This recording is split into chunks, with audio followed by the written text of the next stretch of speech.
Jésus-Christ, Fils de Dieu qui est venu pour nous sauver de nos péchés. Et voici, il revient bientôt.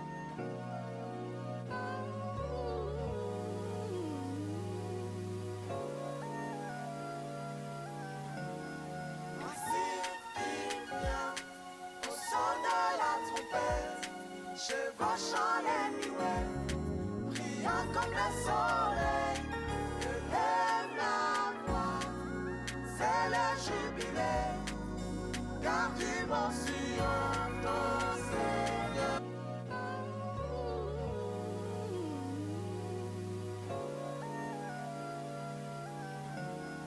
Voici, il vient au son de la trompette, chevauchant les nuées, brillant comme le soleil, élève la voix, c'est le jubilé, car du bon Sion ton Seigneur vient.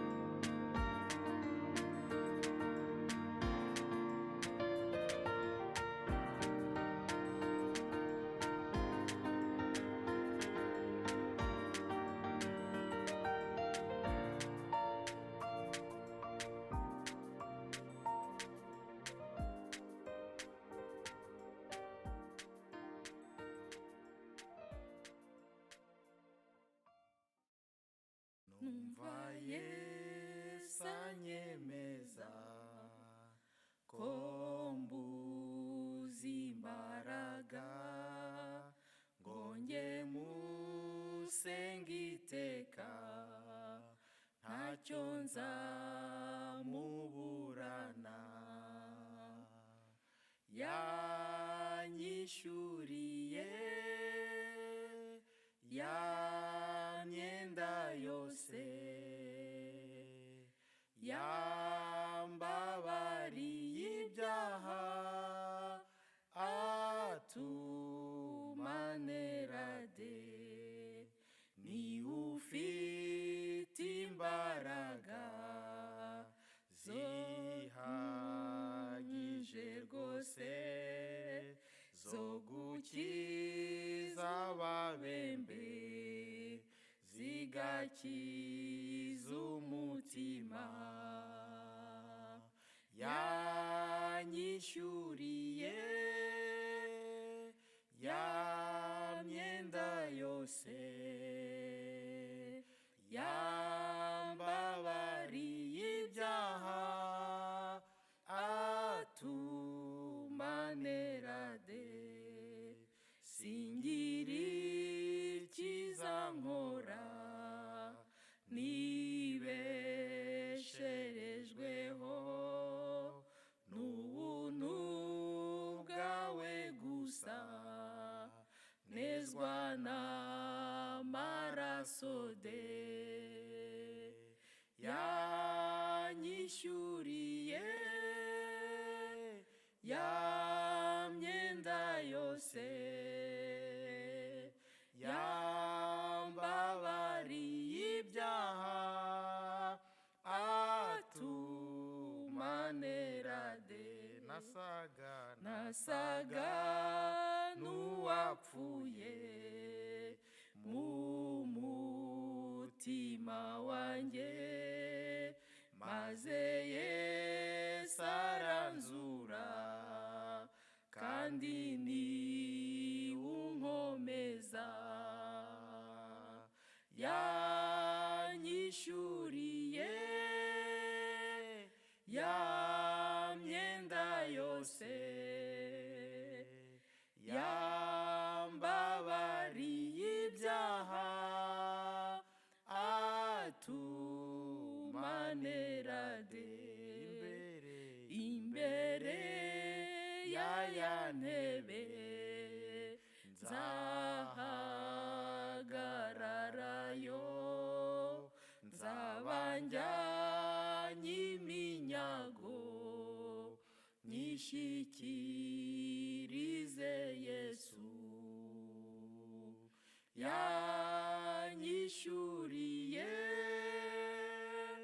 ya myenda yose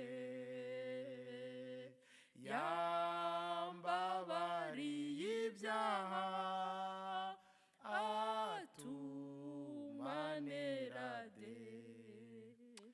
Yesu ashimwe cyane bene data. Que Jésus soit loué, frères et sœurs. Imana ishimwe kubw'aka kanya keza iduhaye ko gusangira ijambo ryayo. Que Dieu soit béni pour ce bon moment qu'il nous accorde de partager la parole de sa parole. Ubutumwa bw'uyu muririmbyi buramfashije cyane.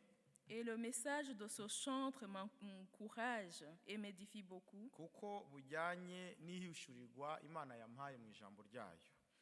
Parce que ce message va avec la révélation que Dieu m'a faite à travers sa parole. Umuririmbyi aravuga ngo Yesu yatwishuriye imyenda yacu yose. Le chantre dit que Jésus a payé toutes nos dettes.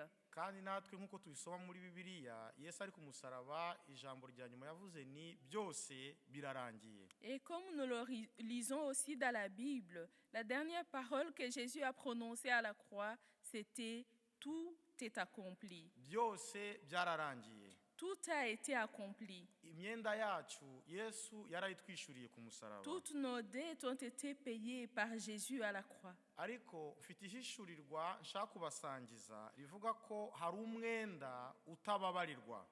Mais j'ai une révélation que je voudrais partager avec vous qui dit qu'il y a une dette qu'on ne pardonne pas. Umutwe w'inyigisho Imana yanshize ku mutima uravuga ngo umwenda utababarirwa. Et le titre de l'enseignement que Dieu a mis sur mon cœur dit une dette qui n'est pas pardonnée. Nubwo Yesu yatubabariye imyenda, ariko hari umwenda utababarirwa. Même si Jésus nous a pardonné toutes nos dettes, nous a remis toutes nos dettes, il y a une dette qu'on ne remet pas.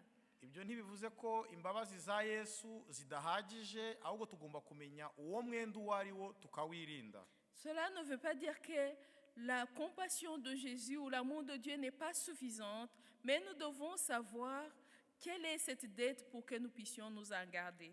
Tudatinze rero reka dusome ijambo ry'Imana muri Matayo 18 mpere kuri 21 ngeze kuri 35. Et sans tarder, lisons la parole de Dieu en Matthieu chapitre 18 à partir du verset 21 au 35. Bibiliya iravuga ngo umugani w'abantu babiri barimo umwenda. Nuko Petero aramwegera aramubaza ati databuja mwene data nangirira nabi nzamubabarire kangahe? Ngeze 7. Yesu aramusubiza ati sinkubwiye kugeza 7, ahubwo yuko ugeza 77. Nicyo gituma ubwami bwo mu ijuru bwagereranywa n'umwami washatse kubarana n'abagaragu be umubare w'ibyo yababikije. Abanje kubara bamuzanira umwe muri bo yishyuza itarano inzovu. Ariko kuko yaradafite ibyo kwishura, shebuja ategeka kumugura n'umugore we n'abana be n'ibyo afite byose ngo umwenda ushire. Umugaragu aramupfukamira aramwinginga ati mwami nyihanganira nzakwishura byose. Shebuja aramubabarira aramureka amuharira umwenda. Ariko uwo mugaragu arasohoka asanga umugaragu mugenzi we yagurije denariyo 100. Aramufata aramuniga aramubwira ati nyishura umwenda wanjye. Umugaragu mugenzi we yikubita hasi aramwinginga ati nyihanganira nzakwishura. Ntiyakunda maze aragenda amushyira mu nzu y'imbohe kugeza aho azamarira kwishura umwenda. Abagaragu bagenzi be babonye ibibaye barababara cyane, baragenda babibwira shebuja uko bibaye byose. Maze shebuja aramuhamagara aramubwira ati wa mugaragu mubi we, naguhariye wa mwenda wose kuko wanyinginze. Nawe ntihari ukwiriye kubabarira mugenzi wawe nk'uko nakubabariye? Shebuja ararakara amuha abasirikare kugeza aho azamarira kwishura umwenda wose. Na data wo mu ijuru niko azabagira nimutababarira umuntu wese mwene so mubikuye ku mutima imana idufashe. Dusomye amagambo asa nkaho ari menshi, Nous venons de lire quelques paroles qui sont assez longues. ariko umutwe w'inyigisho yacu uravuga ngo umwenda utababarirwa. Mais le titre de notre enseignement dit « Une dette qui n'est pas remise Ntibishatse kuvuga ko Yesu hari ibyo atakoze yagomba gukora mu mugambi wo kuducungura. ». Et cela ne veut pas dire que Jésus a des choses qu'il n'a pas accomplies dans son projet de rédemption. Ntibishatse kuvuguruza ijambo rya nyuma Yesu yavuze ku musaraba ko byose birangiye. Et cela ne vient pas contredire la dernière parole que Jésus a dite à la croix en disant « Tout est accompli ». Yesu yakoze ibyo yagomba gukora byose. Jésus a fait tout ce qu'il fallait faire. Amaraso ye yatwishuriye amadeni twari dufite. Et son sang a payé toutes nos dettes. Ariko hari umwenda utababarirwa tugomba kumenya tukawirinda. Mais il y a une dette qui n'est jamais remise, que nous devons connaître et reconnaître pour nous en garder. Ni ukuwumenya tukawirinda. Reconnaître cette dette et s'en garder. Aha twasomye rero tubonyemo abagaragu babiri bombi bari barimo umwenda. Et ici que nous venons de lire, nous voyons deux serviteurs qui avaient une dette. Hanyuma ndagira ngo hano turebe iyo birivuga ingano y'umwenda ikibigamije. Je voudrais qu'on puisse essayer de peser, de mesurer la taille de cette dette.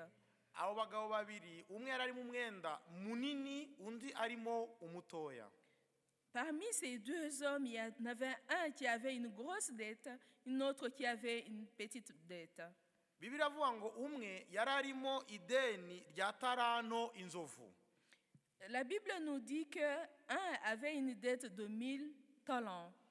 Iyo bavuga itarano mu bipimo bakoreshaga kera ni nkuko twavuga kilogarama 50 mu bipimo bya none.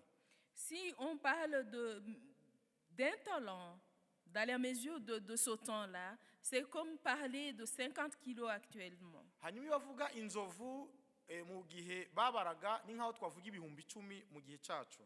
Et quand on parle de talents, de milliers, dans ce temps-là, c'est comme si nous parlions de dizaines de milliers. Itarano inzovu bivuga ibiro ibihumbi 50. Ça veut dire que 1000 talents équivaut à 50 000 kilos. Hanyuma undi yarafitemo ideni umwenda gusa wa denariyo 100. Mais l'autre avait une dette de 100 deniers. Iyo rero mu gihe cyabo bavuga denariyo mu gihe cyacu twavuga nka garama 5 zonyine. Quand on parle de denier ici, un denier on pourrait le comparer à 5 grammes. Donc niba yarimo umwenda wa denariyo 100 ni nko kuvuga ngo yarimo umwenda wa garama 500. Ça veut dire que s'il avait une dette de 100 deniers, il avait une dette actuelle. On pourrait dire qu'actuellement, il avait une dette d'un demi-kilo. Wa undi rero warimo umwenda munini impamvu ndiho mbabwira iyi mibare. Pourquoi je vous parle de tous ces chiffres? Ntago ari kugira ngo mbavune muri iyi mibare ahubwo kugira ngo mbereke ko bombi barafite imyenda ariko idatandukanye mu bunini idahuye mu bunini. Mais je ne vais pas vous fatiguer avec tous ces calculs, mais je voudrais seulement vous montrer qu'ils avaient des dettes qui n'étaient pas équivalentes au niveau de leur volume. Amadeni yabo yose rero tuyashize muri garama. Et leurs dettes, si on pouvait les convertir en grammes, tubona ko wari ufite ideni rinini yarafite ideni rya garama 500,000. Et nous voyons que celui qui avait une grosse dette avait une dette de 500 millions de grammes. Hanyuma urafite ideni ritoya yarafite ideni rya garama 500. Et celui qui avait la petite dette avait une dette de 500 grammes. Tubivanye mu magarama rero yakoreshwaga icyo gihe tukabishira mu maero dukoresha ubu ngubu. Et si on convertissait ces grammes qu'on utilisait dans le temps ou ces mesures qu'on utilisait dans le temps et on les convertit en euros actuellement, umwe yararimo ideni rya 500,000 z'amayero. Un avait une dette de 500 millions d'euros. Undi arimo ideni ry'amayero 500. Et l'autre avait une dette de 500 euros. Hanyuma bombi babura ubwishu. Et les deux ont manqué de pouvoir payer cette dette. umutware araza yishyuza uwo nguwo wari umurimo ideni rinini.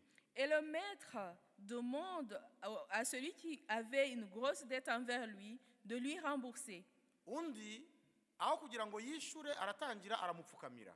Au lieu de payer, il a commencé à le supplier. Arambwira ati nta bwishyu mfite, icyo akoze mfite umutima mwiza. Il lui a dit, je n'ai pas de quoi te rembourser, mais j'ai un cœur volontaire. Nyongerera igihe nzakwishyura. Donne-moi un peu plus de temps, je vais te payer. Bibiliya iratubwira ngo umutware ngo aramubabarira, aramureka, aragenda. Et la Bible nous dit que le maître lui a pardonné, lui a remis sa dette et l'a laissé partir. Amubabarira umwenda we munini. Il lui a remis sa grosse dette.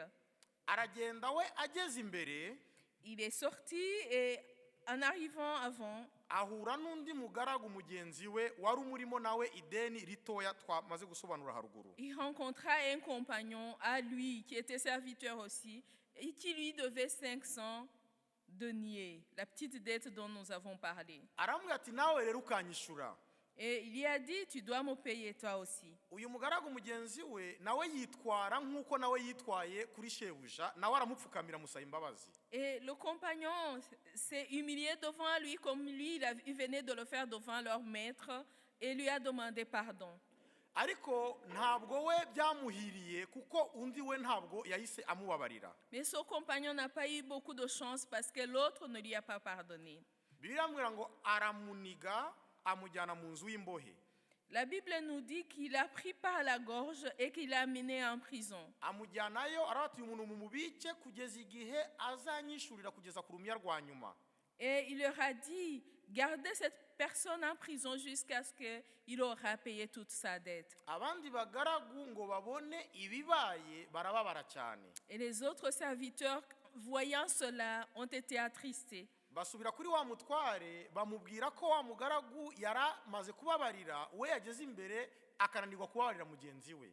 Ils ont expliqué au maître que le serviteur à qui il avait remis la grosse dette est arrivé devant et il a rencontré une autre personne qui lui devait encore quelque chose et n'a pas su lui remettre sa dette. Nawe wa mutware aragenda afata wa mugaragu mubi, aramubwira ati se ko nakubabariye byinshi nawe ntiwari ukwiriye kubabarira ukurimo bikeya. Et le maître s'adressant à ce mauvais serviteur lui disant, comment moi je t'ai pardonné une grosse dette, je t'ai remis une grosse dette et toi tu ne peux pas remettre une si petite dette. Nawe amushirisha mu nzu y'imbohe aramubwira ati uzavamo ari uko unyishuye byose. Et le maître l'a fait mettre en prison en disant, tu sortiras après avoir honoré toute sa dette. Aha rero ni naho harimo ihishurirwa ry'ijambo Imana yampaye kubasangiza bene data. Et c'est ici qu'il y a la révélation du message que Dieu m'a donné aujourd'hui. Niba uwo mutware hano twamufata mu ishusho y'Imana data, Si on pouvait prendre ce maître à l'image de Dieu, notre Père, abo banyamyenda babiri tukabafata nkatwe twari twaracumuye tugacungurwa n'amaraso y'Umwami Yesu. et prendre ces deux personnes qui avaient des dettes comme nous autres, qui avons été pécheurs et qui sommes pécheurs, mais qui ont été rachetés par le sang de Jésus-Christ. Ubwo iri jambo ryaba rishatse kutubwira iki noneho? Umutware tumufashe nk'Imana data, abanyamyenda twafata nkatwe twahoze turi abanyabyaha tugacungurwa n'amaraso ya Yesu. Et cette parole alors voudrait nous dire quoi si nous prenons le maître comme notre Père, Dieu notre Père, et nous autres comme ces deux serviteurs qui devaient quelque chose et qui ont été rachetés et qui sommes rachetés par le sang de Jésus-Christ. Duhereye ku mutware turabona ko yari yatanze imbabazi arangije arazisubirana. Et si on parlait d'abord du maître, le maître avait pardonné, il avait remis la dette, mais il a changé d'avis. Twabona kuri wa wundi wari ufite umwenda munini, tubona we yarananiwe kubabarira uwari umurimo umwenda mutoya. Mais nous voyons que le compagnon qui avait une grosse dette n'a pas su remettre cette petite dette qu'on lui devait. Kandi ko yari yababariwe nyuma kubabarirwa bivaho arongera arakurikiranwa arahanwa. Et nous voyons qu'il avait été pardonné sa dette lui avait été remise, mais après, il a été poursuivi et puni. noneho dushoreje kuri uyu nguyu wari ufite umwenda mutoya we turabona ko rwose nubwo umwenda wari muto ariko nta mbabazi yigeze awuhererwa. Mais en voyant aussi ce serviteur qui avait une petite dette, on voit qu'il n'a pas reçu de remise de sa dette, et même si sa dette était toute petite. Reka rero mu buhanuzi mpere kuri uyu nguyu wari ufite umwenda mutoya. Ainsi, dans la prophétie, commençons par celui qui avait la petite dette. Izi nyigisho z'imbabazi n'ubuntu ntizigamije kuvuga ko Imana yirengera ibyo dukora byose. Et cet enseignement qui concerne la grâce et la bonté de Dieu ne veut pas dire que Dieu va supporter tout ce que nous faisons. Icyaha kirica kandi kiricisha uko cyaba kingana kose. Le péché tue et fait mourir, qu'importe sa taille. Niyo mpamvu yari ufite umwenda mutoya tubona ko rwose byamugendekeye nabi kabone n'ubwo rwose wari mutoya bwose. Et c'est ainsi que nous voyons que ce serviteur qui avait une petite dette, il y est arrivé du mal parce que il avait même cette petite dette comme nous l'avons vu. Hanyuma iryo deni ryamurimbuje nubwo ryari ritoya, inyuma turaza kureba iryari ryo ritababarirwa ku bantu bose bataryihana. Cette dette pour laquelle il a été condamné, nous allons voir laquelle était cette dette qui ne peut pas être remise même si elle est toute petite. Noneho tugarutse kuri uyu nguyu wahariwe umwenda munini wo biravuga iki? Et en revenant sur celui qui avait une grosse dette, qu'est-ce que cela veut dire? Biravuga ko ibyaha byose umuntu yakora ntabwo byaruta imbabazi Imana itugirira. Ça veut dire que malgré le nombre de péchés qu'on peut faire, cela ne saura jamais dépasser l'amour de Dieu envers nous. Bivuga ko nta byaha abantu bakora mu by'ukuri Imana itashobora kubabarira. Cela veut dire que aucune multitude de péchés ne serait pardonnée par Dieu. Niyo mpamvu umwenda we munini mu by'ukuri yari yawubabariwe. C'est pour ça qu'il lui a été remise cette grosse dette. Hanyuma kongera kwamburwa za mbabazi bitewe n'umwifato we byatubwiraga iki byo? Et que veut dire le fait que le maître a dû revenir sur sa décision et ne pas lui remettre la dette? Biravuga ko ubuntu twagiriwe ni ubuntu bufite amahame tugomba kubahiriza. Cela veut dire que la grâce que nous avons eue, la grâce dont nous avons bénéficié, a des règles que nous devons respecter. Biravuga ngo imbabazi twagiriwe ni imbabazi dusabwa kwitwararikaho. Le pardon que nous avons reçu, c'est un pardon pour lequel nous devons nous comporter de manière correcte. Iyo Imana yabiguhaye bivuze ko itabikwambura ntabwo ari cyo bivuze rwose. Quand Dieu t'a donné, ça ne veut pas dire qu'il ne peut pas reprendre ce qu'il t'a donné. Iyo Imana yakubabariye bivuze ko itazongera kuguhana ntabwo ari cyo bivuga rwose. Quand Dieu t'a pardonné, ça ne veut pas dire qu'il ne va plus te punir. Non. Bibiliya itwereka henshi ko ukora icyaha niwe munyabyaha. Et la Bible nous montre plusieurs fois que celui qui pêche, c'est lui qui est pécheur. Kandi ko ukiranuka niwe mukiranutsi Imana idufashe. Et celui qui est intègre, c'est lui qui est juste. Ntabwo Que Dieu nous aide. ntabwo ari uwakiranutse mu myaka yo hambere. C'est pas celui qui a été juste dans le passé. Nta nubwo wari ufite mu migambi ye kuzakiranuka. C'est pas celui qui projette de devenir juste. Ni umuntu uriho ukiranuka. Haleluya. C'est celui qui est en train de vivre juste. Alléluia. Aha rero dusomye hatwereka ko abagaragu bombi nta n'umwe warokotse ideni rye. Et ce que nous avons lu, cela nous montre que aucun de ceux qui devaient quelque chose n'a été pardonné. Hanyuma muri iyi nkuru turabona ihame ryakoreshejwe mu gihe cyabo iryo ari ryo. Et nous voyons dans cette histoire un principe qui a été mis en pratique à ce temps-là. Igihe cyabo iyo umuntu yaryaga iby'undi cyangwa iby'abandi yagomba kubyishura mu gihe cyabo. Dans ce temps, quand on avait une dette envers quelqu'un, on devait la payer quoi qu'il arrive. Kandi amategeko yari akaze cyane kurenza ibihe byacu twebwe turimo ubu ngubu. Et la loi et les règles de ce temps étaient plus dures que les lois actuelles. hariho reka mbabwiremo nka bibiri gusa bikomeye. icya mbere ni ukuvuga ngo ijisho rihorerwe irindi jisho. Un exemple, c'est qu'on disait œil pour œil. iryo bagita ngo ni itegeko rya talion ryifashishwa cyane muri ibyo bihugu byo mu gihe cyo hambere. C'était la loi de Talion qui était utilisée en ce temps-là dans ces pays. ni ukuvuga ngo umuntu wafashwe yiba gucibwa ukuboko abamubonye bose ntibagomba kubitangarira cyangwa kumugirira impuhwe.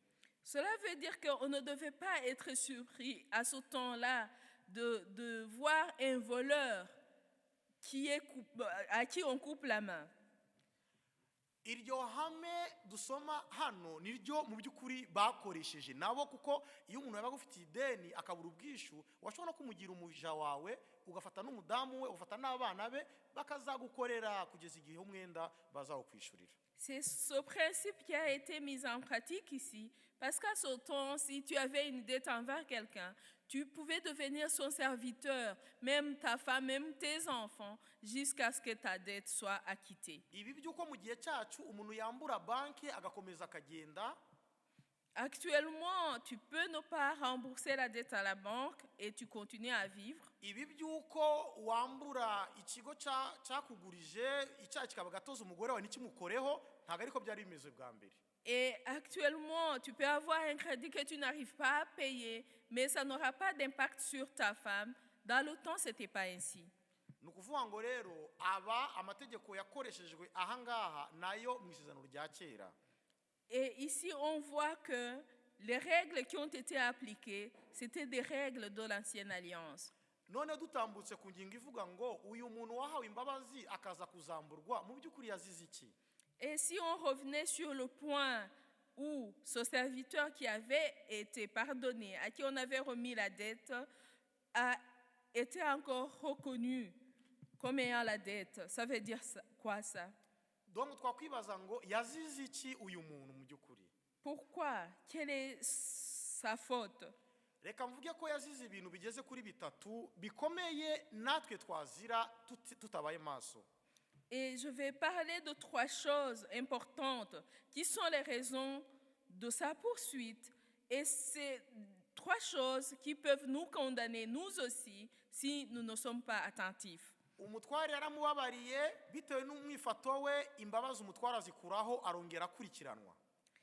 Le maître lui avait pardonné, mais suite à son attitude, le maître est revenu sur sa parole et il a été poursuivi. imana yaratubabariye bitewe n'umwifato wacu, byatuma natwe imana yongera ikadukurikirana ibyaha yari yatubabariye. Dieu nous a pardonné, mais selon notre attitude, notre comportement, Dieu peut revenir sur le pardon qu'il nous avait accordé et nous poursuivre. niyo mpamvu tugomba kumenya neza ibyo uyu muntu yazize byatumye imana cyangwa se wa mutware ushushanya imana yongera kwisubiraho ku mbabazi yari yamugiriye. C'est pour ça que nous devons de bien comprendre le pourquoi le maître qui ici est à l'image de Dieu a repris sa parole et il est revenu sur la décision de pardon qu'il avait accordée à son serviteur. iyo biza kuba umwenda waziriya garama miliyoni 500 gusa ntabwo aba yarabizize. Si c'était cette petite dette de 500 grammes seulement, de 500 millions de grammes, il n'aurait pas été condamné. iyo biza kuba amayero menshi cyane yishuzwa na banki ntabwo aba yarayazize mu by'ukuri. Et si c'était beaucoup de millions d'euros qui devaient à la banque, il n'aurait pas été ainsi condamné. ariko hari icyo yazize cyo kirenze ibyo gukomera kandi cyo kitababarirwa, nicyo ngiye kubabwira. Il a été condamné parce qu'il a fait quelque chose qui est au-delà de cette dette qu'il avait. icya mbere yakerensheje ubuntu yagiriwe. La première chose, c'est qu'il a négligé la grâce qu'il avait eue. ni iki imana idutegerezaho iyo yatugiriye ubuntu? Qu'est-ce que Dieu attend de nous quand il nous fait grâce? muri Luka 7:47 turabihasanga. En Luc chapitre 7, verset 47, on le retrouve. haravuga ngo uwababariwe byinshi nawe nashime cyane. Que celui qui a été pardonné de beaucoup de choses, qui rendent grâce encore plus. wahezagiwe cyane nawe nawe umugwaneza cyane. Que celui qui a été beaucoup béni, qu'il soit aussi généreux. Ufite byinshi nawe natange byinshi. Que celui qui a plus donne encore plus. Mu maso y'Imana ngiki Imana idutegerezamo iyo yatugiriye neza ikaduha umugisha. Et devant Dieu, c'est ça ce que Dieu attend de nous quand il nous a fait grâce et il nous a bénis. Mu nkuru twasomye siko byagenze. Dans l'histoire que nous avons lue, c'est pas comme ça que ça s'est passé. Uyu we yababariwe miliyoni 500 za garama. Pour lui, on lui a remis une dette de 500 millions de grammes. Ageze imbere we kubabarira umurimo garama 500 biba ikibazo. Mais arrivé devant, il n'a pas su remettre une dette de 500 grammes. Nuvuga ngo wababariwe byinshi ananiwe kubabarira biki. Ça veut dire que celui qui a été pardonné de plusieurs choses, celui à qui on a remis une grosse dette, ne sait pas remettre une petite dette. Iki yarakizize rero. Et cela a été la raison de sa condamnation. Kandi uwatekereza wese nk'uyu nawe yabizira. Et celui qui penserait comme lui serait condamné de la même manière. Icya kabiri yazize. Une deuxième chose pour laquelle il a été condamné. Yakoze ibyo bita kugera imbabazi aho zigomba kugarukira. Il a essayé de peser et de mesurer jusqu'où la grâce peut arriver. Iyo dusoma ziriya nkuru tubona we zitangira ananirwa kwishura ariko Bibiliya ntivuga icyamuteye kunanirwa kwishura. Quand nous lisons cette, on est au point où il n'arrive pas à payer, mais nous ne savons pas pourquoi il n'a pas su payer. Ariko mu kwanga kubabarira mugenzi we biragaragara ko abamushize muri ariya madeni ni abantu nawe yari yaragiriye neza. Et en refusant de pardonner ou de remettre la dette à son compagnon, cela montre qu'il y avait des gens aussi à qui il avait fait du bien, mais qui n'avaient pas honoré leur dette. Donc abantu yagiriye neza bo ntibamwitura ineza nibo bamuteye nawe guhemuka. Des gens en qui il avait été bon et généreux, ils n'ont pas reconnu ce qu'il a fait pour lui et l'ont poussé à être malhonnête. Amaze rero gukangwa n'ibyamubayeho nawe hanaragaragara afashe umwanzuro wo guhagarika ya neza nawe yagiriraga abantu. Après avoir été victime de sa bonté ou de sa générosité, là, on voit qu'il a pris la décision d'arrêter, de mettre fin à la bonté ou à la générosité qu'il avait. Ineza nakoreye abantu nibayinyiture niri biranshira mu bibazo. Ce que j'ai fait du bien envers les gens et que ces gens n'ont pas reconnu et n'ont pas fait de retour, c'est ça qui me cause des problèmes. Ninkomeza mfasha abantakira bose bizagera igihe nanjye binshire mu kaga. Et si je continue à aider tous ceux qui viennent vers moi, me supplier, à un moment donné, j'aurai des problèmes. Mu mitekerereze ya kimuntu iyo mitekerereze niyo. À la pensée de l'homme, à la façon dont l'homme fonctionne, c'est normal de penser ainsi. Yewe hari n'ababivuga bavuga yuko rwose iyo wigize agatebo bakuyoza ivu bivuga ngo iyo witeje abantu bakwikoreza imitwaro irenze. Et il y a des gens qui essayent de l'expliquer en disant il ne faut pas se laisser faire. Parce que quand tu te laisses faire, à un moment donné, tu ne sauras plus suivre. Iyo wigize mwiza cyane abantu barakumenyera mu mitekerereze ya kimuntu nibyo nawe yatekereje. Selon la pensée de l'homme, si on est trop bon, les gens vont toujours vous profiter. Hari umukomediye nigeze kumva wavuga ngo iyo ubaye bon inshuro ebyiri uhinduka bombo abantu bakagusisa. Et un comédien, une fois, a dit, quand tu es bon 2 fois, tu deviens bonbon et les gens vont te sucer. Donc, yasetsaga abanashakuraza ko ugomba kuba mwiza inshuro imwe ariko iyo uhoze ubaye mwiza gusa ugera ngo nawe ukabizira. Et il voulait dire aux gens, voilà, quand tu dois être bon une fois, mais si tu restes bon, à un moment donné, ça te causera des problèmes. Biragaragara rero ko yahuye n'uwo muri mwenda nawe yafashe umwanzuro wo guhagarika ineza agirira abantu. Et le texte que nous avons lu nous montre qu'il a rencontré celui qui lui devait quelque chose. Quand il avait déjà pris la décision, de mettre fin à sa bonté. kugera imbabazi aho zigomba kugarukira, kugera ubuntu yarabizize. Mesurer le niveau ou la hauteur de la grâce ou de la bonté envers les autres. Et cela a été une raison de sa condamnation. Yacumuye ku ngingo dusoma mu Bakorino ba mbere 13 umurongo wa 7. Il a péché encore une fois sur ce que nous lisons dans 1 Corinthiens chapitre 13, verset 7. Aho haratubwira gute? Haravuga ngo urukundo ngo rwihanganira byose rukababarira byose. Et ça dit, l'amour est patient et l'amour pardonne tout. We rero harabyo yageze akabona ko bitakibabarirwa. Et lui, il est arrivé à un point où il a vu qu'il ne sait plus être patient. Icya gatatu nacyo yazize, natwe twazira turamutse tutakoze ibitandukanye n'ibyo yakoze. Et la troisième chose pour laquelle il a été condamné et qui pourrait nous condamner aussi si nous ne nous comportons pas autrement, ni kwikunda agakabya. c'est un égoïsme exagéré. Kuki mvuga kwikunda agakabya? Pourquoi un égoïsme exagéré? Kuko Bibiliya iradusaba ngo dukunde bagenzi bacu nk'uko twikunda. Parce que la Bible nous dit d'aimer nos prochains comme nous-mêmes. Nuvuga ngo iyo wikunze ugakundana bagenzi bawe nk'uko wikunda, ntabwo uba wikunze ngo ukabye. Ça veut dire que si tu t'aimes toi-même et que tu aimes tes prochains, tu n'es pas égoïste. Ariko we bigaragara ko yikunze arakabya mu by'ukuri. Mais lui, ça se voit qu'il a été égoïste et de façon exagérée. Iyo dusomye muri Matayo 5:7, si nous lisons à Matthieu chapitre 5, verset 7, dusoma mu iki bene data? qu'est-ce que nous lisons? Dusoma yuko ijambo ry'Imana ridusaba kubabarira abandi kugira ngo natwe Imana itubabarire. La parole de Dieu nous demande de pardonner les autres pour que nous soyons aussi pardonnés.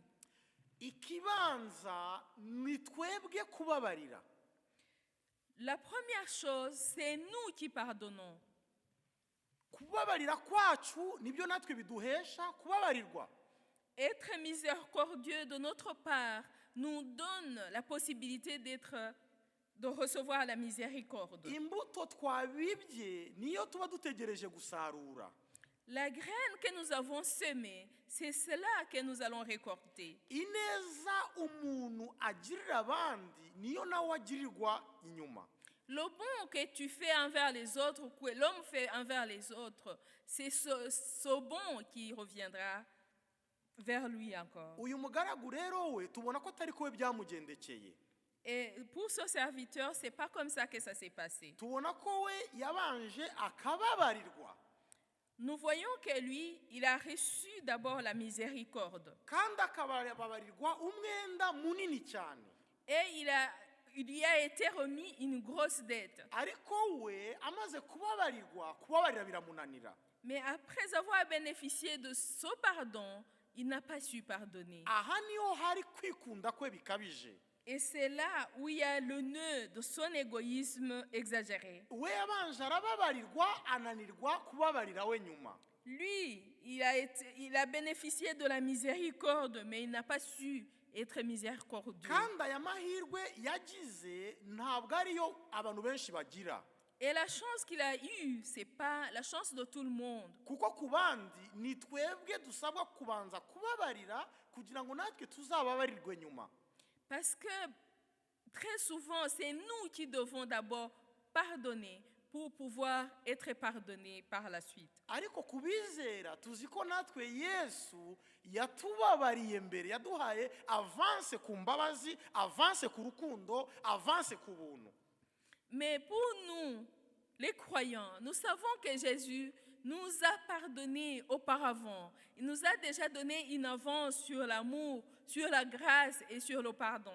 aravuga ngo nk'uko nabakunze namwe aba ariko mukundana. Et Haleluya. il nous dit, tel que je vous ai aimé, aimez-vous les uns les autres. Kunanirwa gukunda bagenzi bacu nk'uko Yesu yadukunze biradushyira mu cyiciro cy'uyu mugaragu mubi hano. Et ne pas pouvoir aimer les autres tel que Jésus nous a aimés, nous met dans la catégorie de ce mauvais serviteur. Muri Matayo 7:12 ho haratubwira hate Que nous dit Matthieu chapitre 7 verset 12. ibyo dushaka ko bagenzi bacu badukorera aba ari byo natwe tubagirira.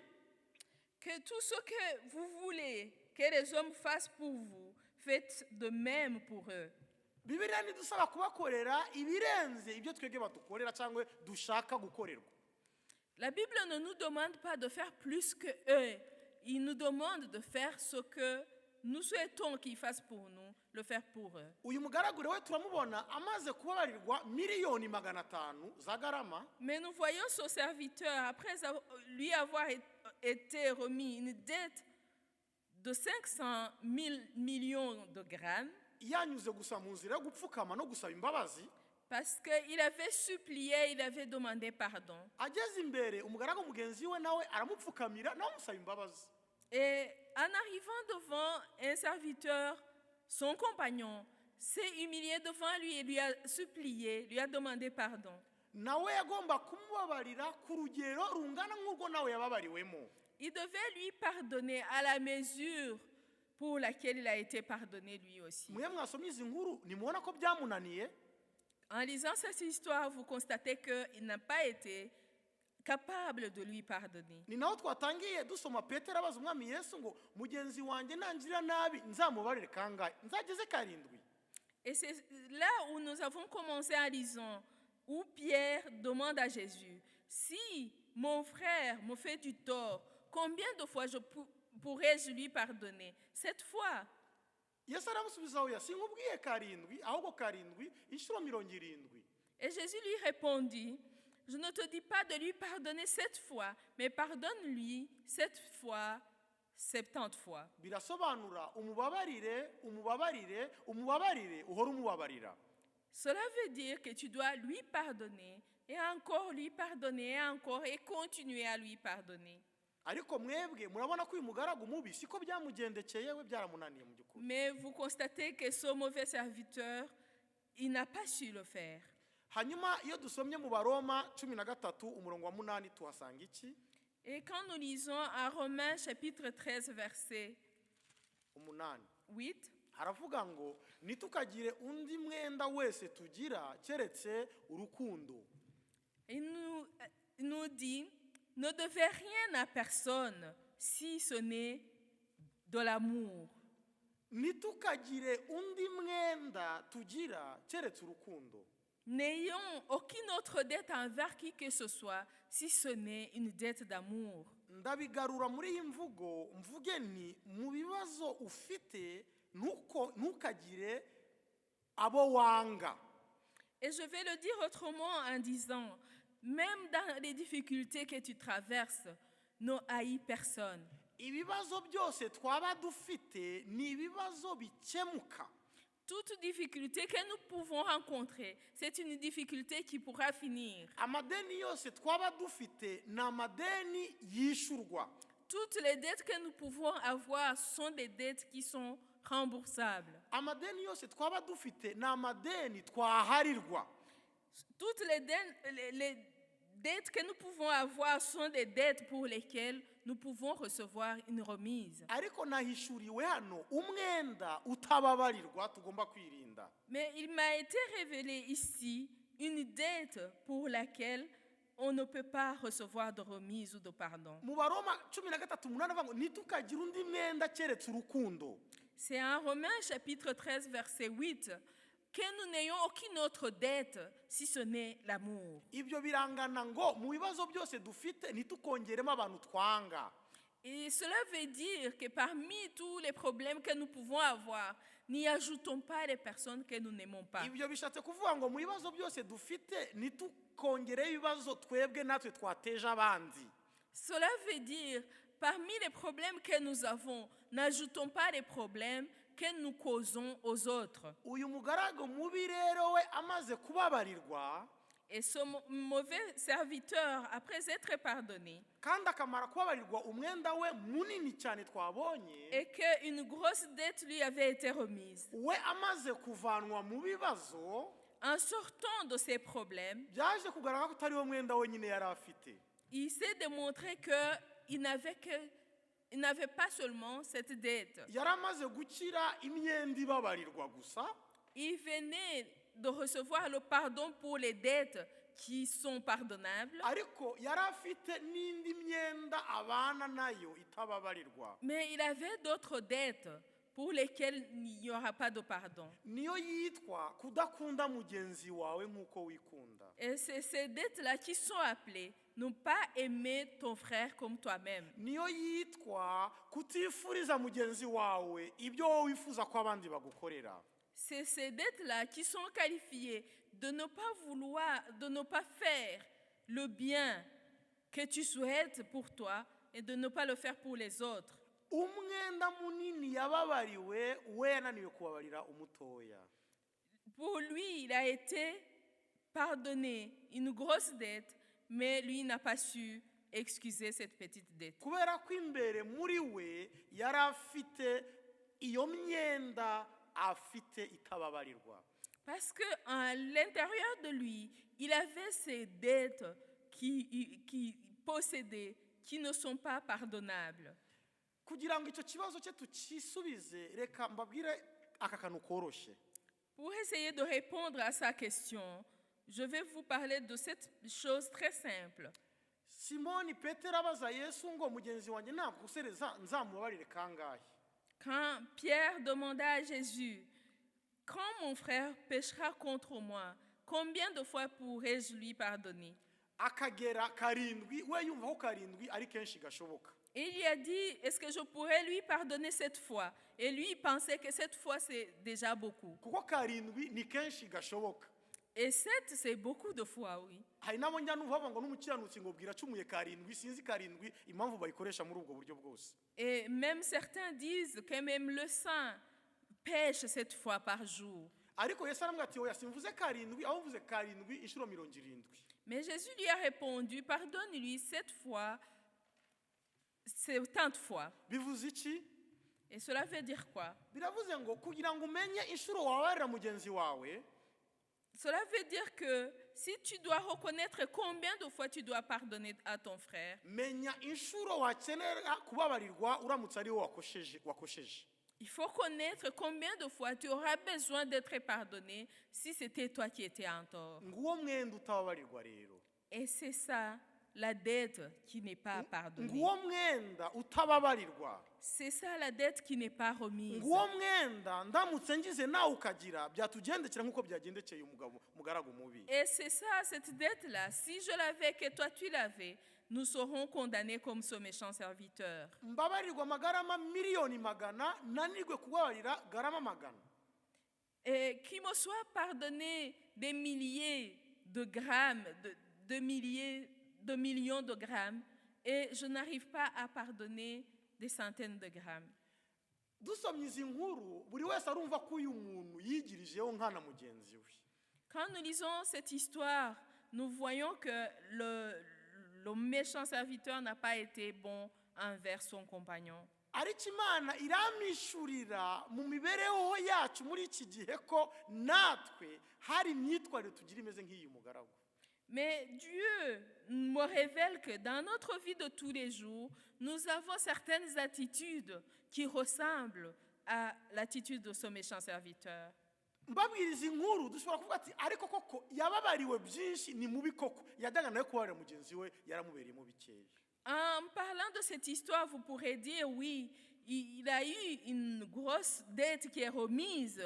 Il a été méchant en ne remettant pas cette petite dette envers son collègue. Imana irambwira ati ruwi nawe wababariwe byinshi nabo uzabwira uzababaze wumve niyo barababariwe bikeya. Et Dieu me disait, lui, quand tu vas parler aux gens, dis-leur que toi aussi tu as été pardonné pour beaucoup et demande-leur si eux, ils ont pardonné le peu alors qu'ils ont été pardonnés pour plus. reka tugereranye isezerano rya kera n'irishya gato kugira ngo murebe natwe ibyo twababariwe. Essayons de comparer l'ancienne alliance et la nouvelle alliance pour nous rendre compte de quoi nous avons été pardonnés. Iyo dusomye Matayo 5 duhereye kuri 21 tukageza 48, En lisant Matthieu chapitre 5 à partir du verset 21 jusqu'à 48, harimo ingingo esheshatu Yesu yagereranyije mu isezerano rya kera n'irishya. il y a 6 éléments que Jésus compare de l'Ancien Testament au Nouveau Testament. Izo ngingo esheshatu rero natwe ziragaragaza uko twahariwe umwenda munini cyane. Et ces 6 éléments démontrent comment il nous a été remise une grosse dette.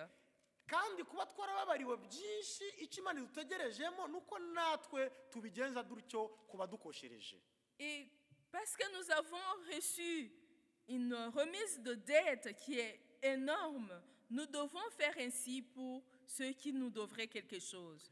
Muri Matayo 6:12 Et en Matthieu chapitre 6 verset 12, mu isengesho rya data wa twese uri mu ijuru dans la prière de notre Père, hari akajambo kavuga ngo uduharire ibicumuro byacu nk'uko natwe tubiharira abandi. et il est dit, pardonne-nous nos offenses, comme nous aussi, nous pardonnons à ceux qui nous ont offensés. Ni ukuvuga ngo umuntu wananiwe kubarira abandi ni nk'aho nawe nta mbabazi agomba gutega ku Mana. Cela veut dire que celui qui n'arrive pas à pardonner aux autres, il ne doit pas s'attendre au pardon venant de Dieu. Ariko aha ntidushobora kubivuga gusa mu ishusho y'imbabazi, turabivuga no mu ishusho y'ubuntu, turabivuga no mu ishusho y'urukundo. Mais nous n'allons pas parler cela dans le sens seulement du pardon, mais nous allons parler de cela dans le sens de l'amour, dans le sens de la bonté et de la grâce. Mwumve natwe ibyo twababariwe, mwumve ko ari bitoya cyangwa ari binini. Pour que nous puissions nous rendre compte de ce pourquoi nous avons été pardonnés et réaliser si c'est une grosse dette ou une petite dette qui nous a été remise. Icyo gice cya Matayo 5 duhereye kuri 21 tukageza 48, Dans le chapitre 5 de Matthieu, à partir du verset 21 jusqu'à 48, Yesu agereranya isezerano rya kera n'irishya atangira kuvuga ngo mwumvise ko abakera, mwumvise ko abakera. Jésus compare l'ancienne alliance et la nouvelle alliance en disant, vous avez entendu que dans l'ancien temps, les anciens, Abakera ikintu cya mbere babuzwaga ni ukwica. la première chose qui était interdite aux anciens, c'était de tuer. Kandi koko natwe dusoma kwica twabati kwica koko ni bibi, n'iki gihe wakwica wese nawe rwose aba ari umugoma agomba kugirirwa nabi. Et c'est vrai que même actuellement, en lisant, tuer est punissable et c'est reconnu, et celui qui tue doit être puni aussi. Ariko Yesu hano uku kwica arakugereranya n'utundi tuntu dutatu mu isezerano rishya. Mais Jésus compare cette action de tuer à 3 choses, 3 petites choses dans la nouvelle alliance. Aravuga ngo umuntu urakarira mugenzi we ajya ajye mu nkiko. Et il dit, celui qui se met en colère contre son frère est passible de jugement. Donc ufate abantu turakarira bagenzi bacu muri iki gihe twese tugomba kujya mu nkiko urebe niba hari ikindi kintu mu by'ukuri cyakorwa. Regarde, si tout le monde qui se fâche contre son frère ou son voisin, s'il devait aller au jugement, quelle autre chose pourrait être faite? Yesu aravuga ngo umuntu ututse mugenzi we ibitutsi bibiri ngiye kubabwira nawe rwose ntiyoroherwe. Celui qui insulte son frère par 2 insultes dont je vais vous parler, qui ne soit pas pardonné non plus. Umuntu uzabwira mugenzi we ngo ni umupfu nawe ajye mu rubanza kandi aburanishwe. Celui qui va traiter son frère d'idiot, qu'il soit aussi soumis au jugement. Hanyuma uzabwira mugenzi we ngo ni igicucu we rwose agomba kujugunywa mu muriro wa Gehinomu. Et celui qui traitera son frère d'insensé, que lui soit jeté à la gêne. Urebye rero inshuro abantu ku isi bita abandi abapfu cyangwa abapfapfa, si on pouvait compter combien de fois les gens sur terre considèrent les autres, traitent les autres d'insensés ou d'idiots. umuntu ni umupfu kuko adatekereza nkawe. Quelqu'un devient insensé parce qu'il ne pense pas comme toi. umuntu ni igicucu kuko atabona ibintu kimwe nawe. Il devient bête parce qu'il ne voit pas les choses de la même manière que toi. Yesu aravuga ngo bene uwo ikimukwiriye ni ukujugunya mu muriro wa gehinomu. Et Jésus nous dit que la punition qui lui est due est d'être jeté dans le feu de la géhenne. Arasoza iryo gereranya avuga ko nta n'ugomba gutura ituro ufite mugenzi wawe utakwishimiye. Et il termine cette comparaison en disant, tu ne peux même pas présenter ton offrande si tu as quelque chose qui ne va pas avec quelqu'un d'autre. Ituro hano Yesu avuga ni ituro rigomba guhabwa Imana. Et l'offrande dont il est question ici, c'est l'offrande qui est donnée à Dieu. Ntugomba kujya imbere y'Imana ufite mwene so mutarikiranura. Tu ne dois pas te présenter devant Dieu avant d'avoir arrangé les choses avec ton frère. None se niba Yesu akubuza kujya imbere y'Imana utarikiranura, wakora saza anniversaire, wakora sibirori, wagira ibindi bintu ukora byo kwinezeza mugenzi wawe mutarikiranura. Et si Jésus t'interdit de ne pas te présenter devant Dieu sans avoir réglé les affaires avec ton frère, est-ce que tu vas organiser des anniversaires ou d'autres fêtes sans avoir résolu le problème entre toi et ton frère? Ikindi cya kabiri ngo abakera babuzwaga baravuga ati ntugasambane. Et la deuxième chose qui était interdite aux anciens, c'était l'adultère. Kandi iyo mu isezerano rya kera bo babwiraga ngo ntimugasambane byabaga ari ugusambanwa ariko ukanafatwa wasambanye. Et dans l'Ancien Testament, quand on parle de l'adultère, ça veut dire que tu étais attrapé dans l'adultère et tu étais reconnu. Ariko Yesu aratubwira iki agereranya icyo bo babuzwaga n'icyo twebwe tubuzwa ubu ngubu. Et Jésus, qu'est-ce qu'il nous dit par rapport à ce qui leur était interdit dans ce temps-là et ce qui nous est interdit actuellement? Twebwe aratubwira ngo uwifuza umugore aba amaze kumusambanya. Mais Jésus ici nous dit que celui qui convoite la femme d'autrui a déjà commis l'adultère. Kandi ngo ijisho rigucumuza urikuremo urinogoremo urite kure yawe. Et il dit, arrache-toi l'œil qui te fait pécher et jette-le loin de toi. Icya gatatu abakera babuzwaga ngo ni ugusenda abagore babo ariko bakabibahera inzandiko. Et la troisième chose qui était interdite aux anciens, c'était de répudier leurs femmes et de leur donner la lettre de répudiation. Donc umuntu yari yemerewe gusenda umugore we ariko akabimuhera urupapuro rumubohora kugira ngo nyuma azishakire abandi bagabo cyangwa undi mugabo. Ça veut dire qu'il était permis aux hommes de répudier leurs femmes et de leur donner une lettre de divorce pour que eux ils puissent être libérés et épouser d'autres femmes. Ariko twebwe ab'iki gihe Yesu aratubwira iki agereranya n'icyo abakera bo basabwaga. Mais nous, d'actuel, qu'est-ce que Jésus nous dit en comparant avec ce qui était interdit aux plus anciens? Twebwe aravuga ati rwose ntihakagire umuntu usenda umugore we keretse amuhora ubusambanyi. Et Jésus nous dit que personne ne répudie sa femme sauf pour cause d'infidélité. Ariko Yesu hano iyo avuga ubusambanyi ntabwo avuga gusa ubusambanyi ngo bagufashe aravuga nawe ubwawe ubwo wishinje. Et ici quand Jésus parle de l'infidélité, il ne parle pas de l'infidélité quand on t'a trouvé dans l'infidélité, mais non, c'est l'infidélité dont tu peux t'accuser même toi-même. Kandi na Yesu yavuga ubusambanyi hano aravuga ubusambanyi butababarirwa wowe utababarira. Et cette infidélité dont il est question, c'est une infidélité que toi, tu ne peux pas pardonner. Ariko hari n'undi bwo bigeze kumuzana umugore wafashwe asambana bamubaza niba atakwiriye guterwa amabuye Yesu aravuga ati utarasambana bari umutera ibuye. Et vous savez qu'une fois on lui présenta une femme adultère et on lui demandait si on pouvait lui jeter les pierres, mais il a dit que celui qui n'a jamais commis d'adultère lui jette la première pierre. Byarangiye abasha kumutera amabuye bose batayamutera ko nabo bari barasambanye gusa ariko batarafatwa. Et ça s'est terminé par le fait que ceux qui voulaient la lapider ne l'ont pas fait parce que eux aussi, ils avaient commis l'adultère le fait était qu'il n'avait pas été attrapé. rero mu gihe cyacu nta gusenda umugore keretse yasambanye. Et à notre temps, il est interdit de répudier sa femme si ce n'est pour cause d'infidélité. kandi nuko gusambana hano turabona ngo ni igihe nabwo udashobora kukwihanganira. Et cette infidélité dont il est question ici, c'est quand tu ne peux plus la supporter. kandi nuko gusambana ni igihe nawe umuhora ko yasambanye nawe utari umusambanyi utarafatwa. Et cette infidélité dont il est question, c'est quand toi non plus, tu n'es pas infidèle et que tu n'as pas été reconnu infidèle. kandi uku kumuhora ni nk'uko nawe wavuga ati nanjye ndamutse mfashwe nasambanye nakishimira ko mugenzi wanjye ansenda.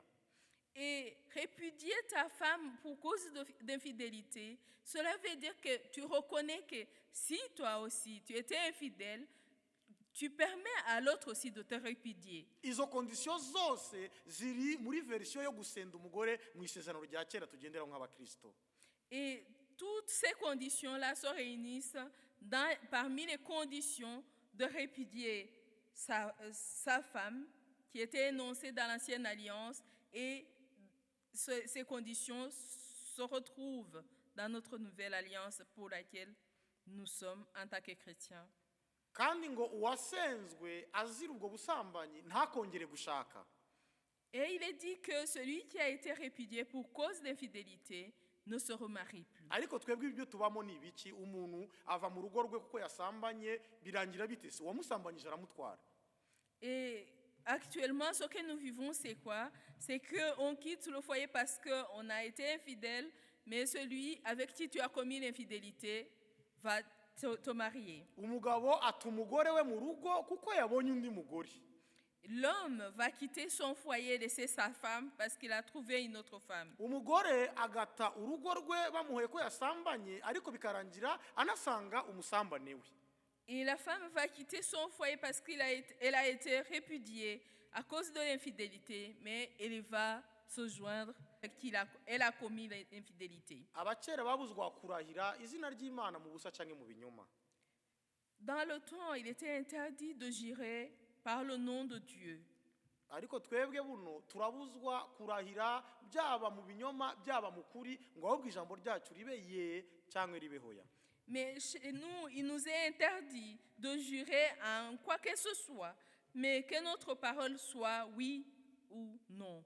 abakera bemererwaga kugira ngo ijisho rihorerwe irindi. Dans le temps, il était dit œil pour œil et dent pour dent.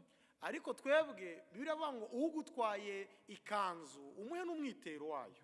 Mais pour nous, il nous est demandé que celui qui veut ta robe, tu lui donnes aussi ton manteau. abakera bemererwaga gukunda ababakunda bakanga abanzi babo.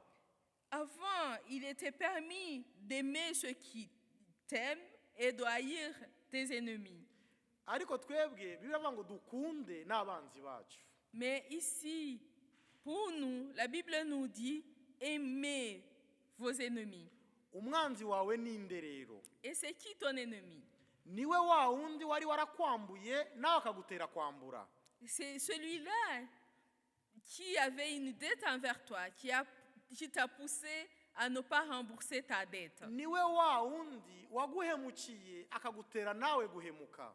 C'est celui-là qui t'a fait du tort et qui t'a poussé à faire du tort de ton côté. impamvu uyu mugaragu mubi yananiwe kumubabarira ni uko yakoresheje ihame ryo mu isano rya kera rivuga ngo ukunde umukunzi wanga umwanzi. Et pourquoi ce méchant serviteur n'a pas su pardonner? C'est parce qu'il a appliqué ce principe de dire aime ceux qui t'aiment et haïs ceux qui ne t'aiment pas. ariko turabona hano urubanza rwaramunesheje kuko twebwe turagengwa n'umurongo uvuga ngo dukunde n'abanzi bacu. Mais ici, nous voyons qu'il a été jugé parce qu'il a été condamné parce qu'il nous est dit aimez aussi vos ennemis. uwumva rero wese twasengana akumva ijambo ry'Imana hari aho rimukoze ku mutima, Celui qui sent qu'il a un besoin de prière, que cette parole l'a touché, akumva mu bibazo afite hari n'uko ajya yumva nawe hari ibyo agiteza abandi. et qui reconnaît que parmi les problèmes qu'il a, et qu'il y en a qui sont dus du fait qu'il cause des problèmes aux autres aussi. agomba kumenya ko ibibazo bye Imana ibimubabarira. Il doit savoir que Dieu lui pardonne ses difficultés, Ibibazo abandi bamuteza Imana ifite uburyo kwimukiza.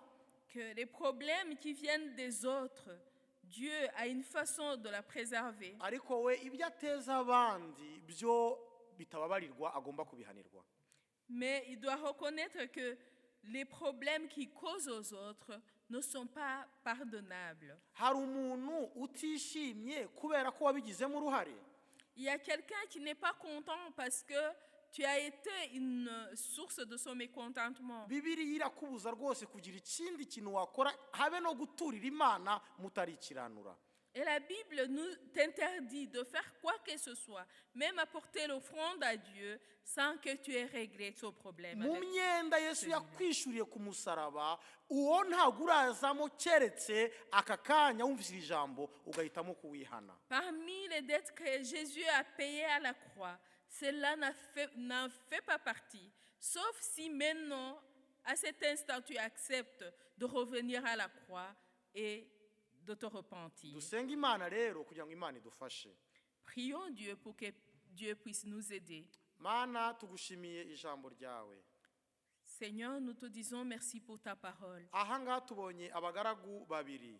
Nous venons de voir deux serviteurs. Tubona ko bose mwami batabashije koroherwa ku myenda bari bafite. Nous remarquons qu'ils avaient des dettes qui pesaient sur eux Kandi ko icyaha cyaba gito cyaba kinini kirimbuza. et que tout péché, aussi grand ou petit qu'il soit, est condamnable. Ariko aha tubonye ko niyo imbabazi zibayeho tuba tugomba kwigengesera. Mais nous venons de voir que même quand il y a le pardon, nous devons nous garder, nous marcher selon la droiture. Tubonye byinshi natwe watubabariye Mana. Et nous avons constaté beaucoup de choses pour lesquelles tu nous as pardonné. Ibyaha bidukomereye waduhaye uburyo kubivamo bworoheje. Tu nous as donné une façon de sortir de nos péchés, des péchés qui pesaient sur nous. Iyo duhamagaye amaraso ya Yesu adutwikiraho ibyaha byose bikatuvaho. Quand nous invoquons le sang de Jésus, notre péché est ôté. Washizeho uburyo bworoshye bwo kwihana ibyaha. Tu nous as donné une façon simple de nous repentir de nos péchés. N'aka kanya twihannye ibyaha ibyo twakoze twibuka n'ibyo tutibuka. Et à l'instant, nous nous repentons de tous nos péchés dont nous nous souvenons et ceux dont nous ne nous souvenons pas. Ariko cyane cyane n'imvune natwe dushyira ku bandi izo nazo mwamuzi tubabarire. Et surtout, Seigneur, pardonne-nous de toutes ces fardeaux que nous mettons sur les autres. Ababuzwa amahoro nuko tubabona cyangwa nuko tubavuga mwami udukureho urwo rubanza. Que ceux qui sont tourmentés par notre façon de parler d'eux ou de les voir, Seigneur, Kandi ôte-nous ce jugement udufashe kwikiranura. et aide-nous à régler ces Urakoze problèmes. kuko uri Imana nziza. Merci parce que tu es un Dieu bon. Icyubahiro kibi cyawe mu izina rya Yesu. Que toute la gloire soit à toi au nom de Jésus. Amen. Amen. Haleluya, turamushima Mana yacu dukomeje kuguhimbaza wowe udushoboje mwami. Haleluya, gufasha uyu mwanya mwiza wo kuguhimbaza, umwanya mwiza wo kuzamura izina ryawe, uyu mwanya mwiza